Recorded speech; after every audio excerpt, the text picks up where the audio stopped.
ओम शांति। आज बाबा के 18 तारीख के महावाक्य हैं। पिताश्री जी के पुण्य स्मृति दिवस पर सुनाने के लिए बाप दादा के आज के मधुर महावाक्य। बाबा ने कहा, मीठे बच्चे, बाप की दिल अंदर बच्चों को सदा सुखी बनाने की फर्स्ट क्लास आश रहती है। बाप यही चाहते हैं कि मेरे बच्चे लायक बन स्वर्ग के मालिक बने। ओम शांति। बच्चे जानते हैं, अभी भगवान सन्मुख बैठकर हमको ज्ञान के गीत सुनाते हैं, वह ज्ञान की डांस कराते हैं। इस ज्ञान डांस से तुम देवताओं मुआफिक सदा सुखी और हर्षित रहेंगे। भगवान को ही बेहद का बाप व विश्व का रचयिता कहा जाता है। आत्मा समझती है, बाबा हमारे लिए स्वर्ग की सौगात लाए हैं। वही रचयिता है। स्वर्ग का मालिक बनाने के लिए राजयोग सिखाते हैं। कहते हैं, बाप को और विश्व के मालिक बने को याद करो। बाप बेहद का मालिक है तो जरूर बेहद की बड़ी दुनिया ही रचेंगे। तुम बच्चों के लिए सारी विश्व ही घर है, अर्थात पाड़ बजाने का स्थान है। बेहद का बाप आकर के बेहद का विश्व अथवा घर बनाते हैं, वह है स्वर्ग। तो ऐसे बाप का बच्चों को कितना शुक्रिया मानना चाहिए। विश्व का रचता बाप डायरेक्ट समझा रहे हैं, हम तुमको विश्व का मालिक बनाने आया हूं, तो तुम्हारा स्वभाव बहुत फर्स्ट क्लास चाहिए। तुम्हारी चलन ऐसी होनी चाहिए जो सब कहें कि यह तो जैसे देवता है। देवताएं नामी ग्रामी हैं। कहते हैं इनका स्वभाव एकदम देवताई है, बिल्कुल मीठे शांत स्वभाव के हैं। तो ऐसे बच्चों को बाप भी देखकर खुश होते हैं। बाबा स्वर्ग का मालिक बनाने आते हैं, तो तुम्हें कितना मददगार बनना चाहिए। सर्विस में आपे ही लग जाना चाहिए। ऐसे नहीं मैं थक गया हूँ, फुर्सत नहीं है। समय पर सब काम करने में कल्याण है। यज्ञ सर्विस का इजाफा शिव बाबा देते हैं। बाबा बच्चों की दैवी चलन देखते हैं तो कुर्बान जाते हैं। तुम बच्चे इस पढ़ाई से कितनी ऊंची कमाई करते हो, तुम पद्म पति बनते हो। बाबा तुम्हें कितना धनवान बनाते हैं। बाप तुमको अखुट खजाने में ऐसा वजन करते हैं जो 21 जन्म साथ रहेगा। वहां दुख का नाम नहीं, कभी अकाले मृत्यु नहीं होगा। मौत से कभी डरेंगे नहीं। यहाँ कितना डरते रहते हैं, रोते हैं। तुमको तो खुशी है, यह पुराना शरीर छोड़ जाए, नई दुनिया में प्रिंस बनेंगे। तुम इस पुरानी दुनिया से ममत्व मिटाते रहो, इस देह को भी भूलते जाओ। हम आत्मा इंडिपेंडेंट है, बस एक बाप के सिवाय और किसी की याद ना आए। जीते जी जैसे कि मौत की अवस्था में रहना है। इस दुनिया से मर गए, कहते भी है ना, आप मुए तो मर गई दुनिया। शरीर के भान को उड़ाते रहो, एकांत में बैठ यह अभ्यास करो। बाबा बस अभी हम आपकी गोद में आए कि आए। एक की गोद में शरीर का अंत हो, इसको कहा जाता है एकांत। मीठे बच्चे, तुम जानते हो कि ऐसी ऊंची पढ़ाई पढ़ाने वाला कौन है। इस चैतन्य डिब्बी में चैतन्य हीरा बैठा है, वही सच्चित आनंद स्वरूप है। सत्य बाप तुम्हें सच्ची सच्ची श्रीमत देते हैं। बाप के बने हो तो कदम कदम श्रीमत पर चलना है, चुप रहना है और पढ़ना है। एक बाप को याद करना है। घड़ी घड़ी इस बैच को देखते रहो तो बाप और वर्षे की याद आएगी। याद से ही तुम जैसे सारे विश्व को शांति का दान देते हो। हर एक बच्चे को अपनी प्रजा भी बनानी है, वारिस भी बनाने हैं। मुरली कोई भी मिस नहीं करनी चाहिए। बाबा बहुत प्यार से समझाते हैं, मीठे बच्चे, अपने पर रहम करो, कोई अवज्ञा नहीं करो। जो खुशबूदार फूल हैं वह खींचते हैं, जो जैसा है ऐसी सर्चलाइट लेने की कोशिश करते हैं। खुशबूदार गुणवान बच्चों को देखकर प्यार में खुशी में नैन गीले हो जाते हैं। कुछ तकलीफ होती है तो बाबा सर्चलाइट देते हैं। बाबा समझाते हैं, मीठे बच्चे, तुम्हें इस पुरानी दुनिया में कोई भी आशा नहीं रखनी है। अब तो एक ही श्रेष्ठ आश रखनी है कि हम तो चले सुख धाम। कहाँ भी ठहरना नहीं है, देखना नहीं है, आगे बढ़ते जाना है। एक तरफ ही देखते रहो, तब ही अचल अडोल स्थिर अवस्था रहेगी। अब यह दुनिया खत्म होनी है, इसकी बहुत सीरियस हालत है। इस समय सबसे अधिक गुस्सा प्रकृति को आता है, इसलिए सब खलास कर देती है। तुम जानते हो यह प्रकृति अभी अपना गुस्सा जोर से दिखाएगी, सारी पुरानी दुनिया को डुबो देगी। अर्थक्वेक में मकान आदि सब गिर पड़ेंगे, अनेक प्रकार से मौत होंगे। यह सब ड्रामा का प्लान बना हुआ है, इसमें दोष किसी का भी नहीं है। विनाश तो होना ही है, इसलिए तुम्हें इससे बुद्धि का योग हटा देना है। तुमने तो अपना सब कुछ इंश्योर कर दिया है, इसलिए तुम्हें किसी भी प्रकार की चिंता नहीं। तुम्हारा सब कुछ सफल हो रहा है। अब तुम कहेंगे, वाह सतगुरु वाह, जिसने हमको यह रास्ता बताया। वाह तकदीर वाह, वाह ड्रामा वाह, तुम्हारे दिल से निकलता शुक्रिया बाबा आपका, जो हमारे 2 मुट्ठी चावल लेकर हमें सेफ्टी से भविष्य में 100 गुना रिटर्न देते हो। परंतु इसमें भी बच्चों की बड़ी विशाल बुद्धि चाहिए। बच्चों को अथाह ज्ञान धन का खजाना मिलता रहता तो अपार खुशी होनी चाहिए ना। जितना हृदय शुद्ध होगा तो औरों को भी शुद्ध बनाएंगे। योग की स्थिति से ही हृदय शुद्ध बनता है। तुम बच्चों को योगी बनने बनाने का शौक होना चाहिए। अगर देह में मोह है, देह अभिमान रहता है, तो समझो हमारी अवस्था बहुत कच्ची है। देही अभिमानी बच्चे ही सच्चा डायमंड बनते हैं, इसलिए जितना हो सके देही अभिमानी बनने का अभ्यास करो। बाप को याद करो। बाबा अक्षर सबसे बहुत मीठा है। बाप बड़े प्यार से बच्चों को पलकों पर बिठाकर साथ ले जाएंगे। ऐसे बाप की याद के नशे में चकनाचूर होना चाहिए। बाप को याद करते करते खुशी में ठंडे ठार हो जाना चाहिए। जैसे बाप अपकारियों पर उपकार करते हैं, तुम भी फॉलो फादर करो, सुखदाई बनो। बाप की दिल अंदर बच्चों को सदा सुखी बनाने की कितनी फर्स्ट क्लास आश रहती है कि बच्चे लायक बन स्वर्ग के मालिक बने। तुम बच्चे अभी ड्रामा के राज को भी जानते हो। बाप तुम्हें निराकारी, आकारी और साकारी दुनिया का सब समाचार सुनाते हैं। आत्मा कहती है, अभी हम पुरुषार्थ कर रहे हैं नई दुनिया में जाने के लिए।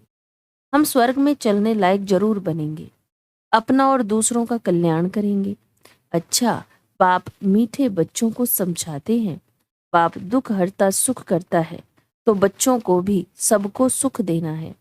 बाप का राइट हैंड बनना है। ऐसे बच्चे ही बाप को प्रिय लगते हैं। शुभ कार्य में राइट हाथ को ही लगाते हैं। तो बाप कहते हैं, हर बात में राइटियस बनो। एक बाप को याद करो तो फिर अंतमति 100 गति हो जाएगी। इस पुरानी दुनिया से ममत्व मिटा दो।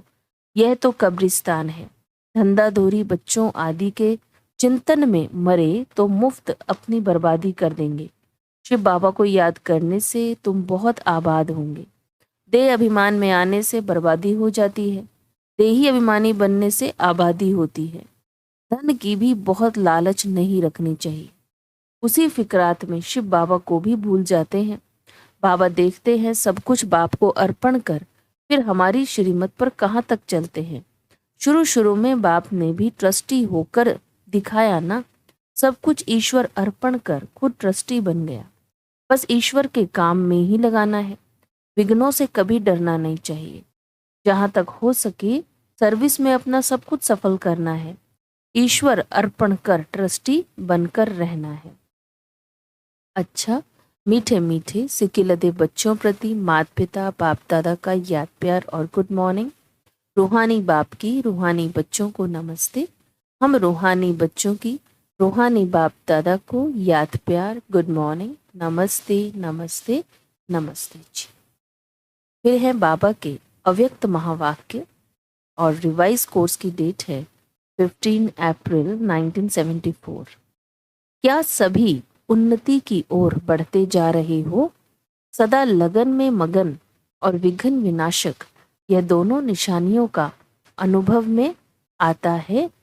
विघ्न विनाशक बनने की बजाय विघ्नों को देख अपनी स्टेज से नीचे तो नहीं आ जाते हो?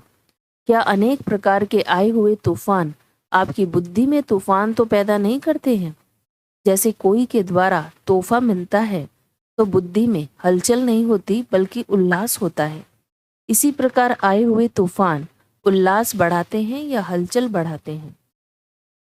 अगर तूफान को तूफान समझा तो हलचल होगी, और तोहफा समझा व अनुभव किया तो उससे उल्लास और हिम्मत अधिक बढ़ेगी। यह है चढ़ती कला की निशानी। घबराने की बजाय गहराई में जाकर अनुभव के नए नए रत्न इन परीक्षाओं के सागर से प्राप्त करेंगे, क्योंकि हलचल के अंदर रतन समाये हुए हैं। ऊपर ऊपर से अर्थात बाह्य मुक्ता की दृष्टि और बुद्धि द्वारा देखने से हलचल दिखाई देगी अथवा अनुभव होगा, लेकिन उसी आई हुई बातों को अंतर्मुखी दृष्टि व बुद्धि से देखने से अनेक प्रकार के ज्ञान रतन अर्थात पॉइंट्स प्राप्त होंगे। अगर कोई भी बात को देखते या सुनते हुए आश्चर्य अनुभव होता है तो यह भी फाइनल स्टेज नहीं है। ऐसा तो होना नहीं चाहिए। ड्रामा के होने पर अगर ऐसा भी संकल्प उत्पन्न होता है तो इसको भी अंश मात्र की हलचल का रूप कहेंगे। अब तक भी क्यों क्या का क्वेश्चन अगर उठता है तो इसका अर्थ है हलचल। जितना विघ्न आना आवश्यक है उतना विघ्न विनाशक स्थिति में रहना यही हर्षित रहने का साधन है। नथिंग न्यू, यह है फाइनल स्टेज। यदि कोई भी हलचल का कर्तव्य करते हो व पाठ बजाते हो तो सागर समान ऊपर से हलचल भले ही दिखाई दे रही हो, अर्थात चाहे कर्म इंद्रियों की हलचल में आ रहे हो, लेकिन स्थिति नथिंग न्यू की हो।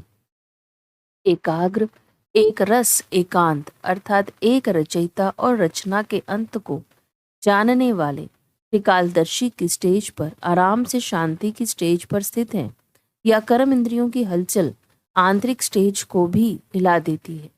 जब स्थूल सागर दोनों ही रूप दिखाता है तो क्या मास्टर ज्ञान सागर ऐसा रूप नहीं दिखा सकते? यह प्रकृति ने पुरुष से कॉपी की है। आप तो पुरुषोत्तम हो। जब प्रकृति अपनी क्वालिफिकेशन दिखा सकती है तो क्या वह पुरुषोत्तम नहीं दिखा सकते? अभी समय अति की तरफ बढ़ रहा है। सभी तरफ अति दिखाई पड़ रही है। अंत की निशानी अति है। तो जैसे प्रकृति समाप्ति की तरफ अति में जा रही है, वैसे ही संपन्न बनने वाली आत्माओं के सामने अब परीक्षाएं व विघ्न भी अति के रूप में आएंगे। इसलिए आश्चर्य नहीं खाना है कि पहले यह नहीं था अब क्यों है। यह आश्चर्य भी नहीं। फाइनल पेपर में आश्चर्यजनक बातें क्वेश्चन के रूप में आएंगी, तब तो पास और फेल हो सकेंगे। ऐसी ऐसी बातें आएंगी जो न चाहते हुए भी बुद्धि में क्वेश्चन उत्पन्न हो। यही तो पेपर है, और है भी 1 सेकंड का पेपर। क्यों का संकल्प चंद्रवंशी की क्यों में लगा देगा। इसलिए एक रस स्थिति में स्थित होने का अभ्यास निरंतर हो। समस्या की सीट को संभालने नहीं लग जाओ, लेकिन सीट पर बैठ समस्या का सामना करना है।